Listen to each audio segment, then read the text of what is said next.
2024 সালে রথযাত্রা কত তারিখে পড়েছে, কি বার, সময় কখন, সবটাই আজকে আমি বলবো আমার এই ভিডিওর মাধ্যমে। সামনেই রথযাত্রা, আর রথযাত্রা বললেই সবার আগে আমাদের মনে আসে উড়িষ্যা রাজ্যের পুরীর কথা। এখানকার রথযাত্রা বিশ্ববিখ্যাত। পুরীতে আমরা অনেকবার ঘুরতে এসেছি, কিন্তু পুরীর মন্দির ও রথযাত্রা সম্পর্কে আমাদের অনেকেরই অনেক কিছু জানা নেই। তাই পুরীর রথ সম্পর্কে আজকে আমি কিছু তথ্য আমার এই ভিডিওর মাধ্যমে তোমাদের সামনে তুলে ধরেছি। তাই তোমরা সবাই সম্পূর্ণ ভিডিওটি দেখো, আশা করি তোমাদের খুব ভালো লাগবে। আর ফ্রেন্ডস, তোমাদের যদি ভিডিওটি ভালো লেগে থাকে অতি অবশ্যই আমার চ্যানেলটি সাবস্ক্রাইব করো আর পাশে থাকা বেল আইকনটি প্রেস করে অল করে দিও, যাতে তোমরা সবার আগে আমার ভিডিও নোটিফিকেশনগুলো পেয়ে যাও। তো ফ্রেন্ডস, দেখতে থাকো, সাথে থাকো, সঙ্গে থাকো। জয় জগন্নাথ।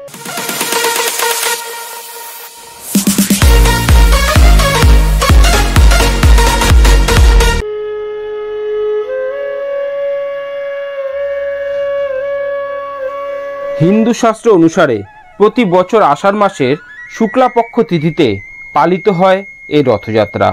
পুরীর জগন্নাথ রথযাত্রা ঘিরে প্রতি বছরই মহা ধুমধাম চলে।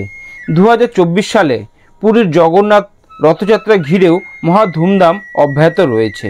প্রতি বছরের মতো এবারেও শ্রী জগন্নাথ দেব তার নন্দীঘোষ রথ, বলরাম দেব তার তলধ্বজা রথ ও সুভদ্রা দেবী তার দর্পদলন রথে চড়ে যাত্রা করবেন তার মাসিবাড়ি অর্থাৎ গুন্ডিচা মন্দিরে।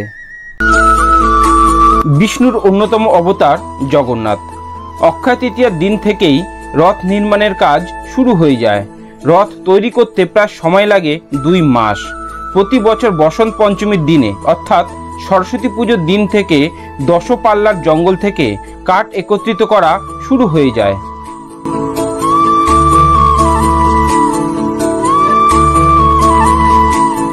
দুশোরও বেশি সেবায়েত মিলে বলরাম, সুভদ্রা ও জগন্নাথের জন্য 3টি পৃথক রথ নির্মাণ করেন। প্রতি বছর রথযাত্রার জন্য নতুন রথ তৈরি করা হয় আর পুরনো রথ ভেঙে দেওয়া হয়। রথ তৈরির সময় কোনো ধরনের পেরেক বা কাঠার ব্যবহার করা হয় না। রথ যতদিন না তৈরি হয় ততদিন কারিগররা পুরীতেই থাকেন। তাদের নিয়ম মেনে খেতে হয়। আমিষ কোনো খাবার তারা এই সময় খেতে পারেন না। একেবারে ব্রহ্মচর্য জীবনযাপন করতে হয়। এই সময় কোনো রথ তৈরির কারিগর যদি আহত হন তাহলে তিনি রথ তৈরি করতে পারেন না। প্রভু জগন্নাথ দেবের রথ বানানোর জন্য এই গাছের গুড়িগুলি থেকে এখন মাপ নেওয়া চলছে। আর এখানে বসেই সব কিছু দেখছেন আমাদের সবার প্রভু জগতের নাথ জগন্নাথ। এখানে রথের কিছু চাকা তৈরি হয়ে রয়েছে। চাকাগুলো আয়তনে যেমন বড় তেমনি ভারী। 3টি রথে অর্থাৎ জগন্নাথ দেবের রথে থাকে 7 ফুট ব্যাসের 16টি চাকা, বলরাম দেবের রথে 6 ফুট ব্যাসের 14টি চাকা এবং সুভদ্রা দেবের রথে থাকে মোট 12টি চাকা। রথ তৈরির কাজ চলছে, তার মধ্যে অনেকটা কাজ সম্পূর্ণ হয়ে এসেছে। রথের চাকায় রং করা শুরু হয়ে গেছে। 3টি রথের উচ্চতা, দৈর্ঘ্য, প্রস্থ এবং কালার সব আলাদা আলাদা হয়। এই রথে অনেক দেবদেবীর মূর্তি খোদাই করা থাকে। 3টি রথ পরপর একই সারিতে দাঁড়িয়ে রয়েছে। দেখো ফ্রেন্ডস, এখন রথের চূড়া লাগানোর প্রস্তুতির কাজ চলছে। দড়ি বেঁধে এই চূড়াকে রথের উপরে তুলবে এবং তারপর রথের মাথায় লাগাবে। রাত দিন এক করে প্রভু জগন্নাথ দেবের রথ বানানোর প্রস্তুতির কাজ চলছে, কারণ 2 মাসের মধ্যে এই কাজ সম্পূর্ণ করতে হয়। একেবারে শেষ লগ্নের কাজ চলছে, কারণ হাতে আর বেশি সময় নেই। রথের আগের দিন রথ বানানোর কাজ সম্পূর্ণ করতে হবে।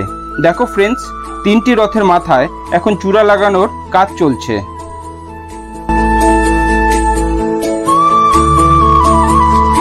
রথযাত্রা তিথি আষাঢ় মাসের শুক্লাপক্ষের দ্বিতীয়ায় পালিত হয়।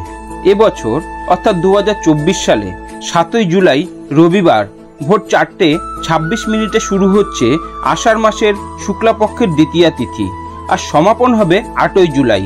8ই জুলাই ভোর 4:59। রথযাত্রার দিনে 3টি পৃথক রথে যাত্রা করে থাকেন জগন্নাথ দেব, সুভদ্রা দেবী ও বলরাম দেব। এদের মধ্যে বলরামের রথ সবার আগে থাকে, মাঝখানে সুভদ্রা দেবী ও শেষে থাকে জগন্নাথ দেবের রথ। রথযাত্রার ঠিক 15 দিন আগে জ্যৈষ্ঠ পূর্ণিমার দিনে জগন্নাথ দেবের স্নানযাত্রা পালিত হয়। এই দিনে জগন্নাথ দেবকে 108 জলপূর্ণ ঘড়া দিয়ে স্নান করানো হয় এবং তারপর তিনি অসুস্থ হয়ে পড়েন ও 14 দিন একান্তবাসে থাকেন। এই সময় জড়িবুটির সাহায্যে তার চিকিৎসা করা হয়। পঞ্চদশ দিনে সুস্থ হয়ে প্রকাশ্যে আসেন জগতের নাথ জগন্নাথ। এই 14 দিন জগন্নাথ দেব ভক্তদেরকে দর্শন দেয় না।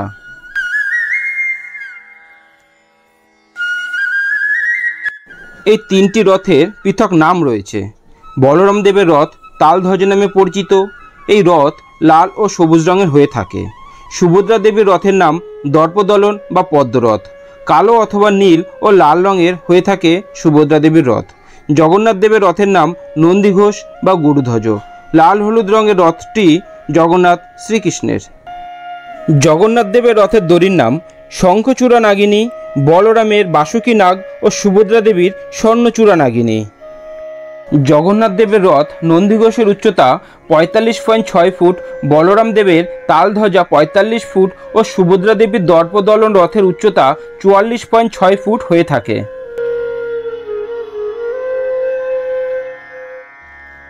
তিনটি রথ তৈরি হয়ে গেলে ছড় পোহনরা অনুষ্ঠান সম্পন্ন করা হয়। এই সময় পুরীর রাজা পালকি করে এখানে আসেন। নিয়ম মেনে 3টি রথের পুজো করার পর সোনার ঝাঁটা দিয়ে মণ্ডপ ও পথ পরিষ্কার করেন স্বয়ং রাজা। ভাই বোনকে সঙ্গে নিয়ে জগন্নাথ দেব এই গ্র্যান্ড রোডের উপর থেকেই মাসিবাড়ি যান। সেই কারণেই এই রাস্তায় এখন আলপনা আঁকার কাজ চলছে। এই রাস্তা রথের দিন ভক্তের ভিড়ে ভরে ওঠে। রথযাত্রার দিন জগন্নাথ মন্দিরের সিংহদ্বার থেকে রথযাত্রা শুরু হয়। সমস্ত নগর ঘোরার পর রথে করে গুন্ডিচা মন্দিরে যায়। এখানে জগন্নাথ দেব, বলরাম দেব ও সুভদ্রা দেবী 7 দিনের জন্য বিশ্রাম করেন। গুন্ডিচা মন্দিরে জগন্নাথের দর্শন আপার দর্শন নামে পরিচিত।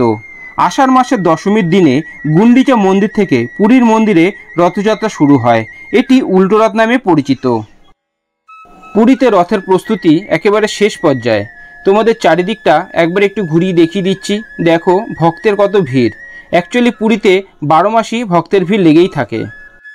ফ্রেন্ডস, আজকে আমি আমার ভিডিও এখানেই শেষ করছি। তোমাদের কেমন লাগলো তোমরা অবশ্যই আমাকে কমেন্ট বক্সে জানিও।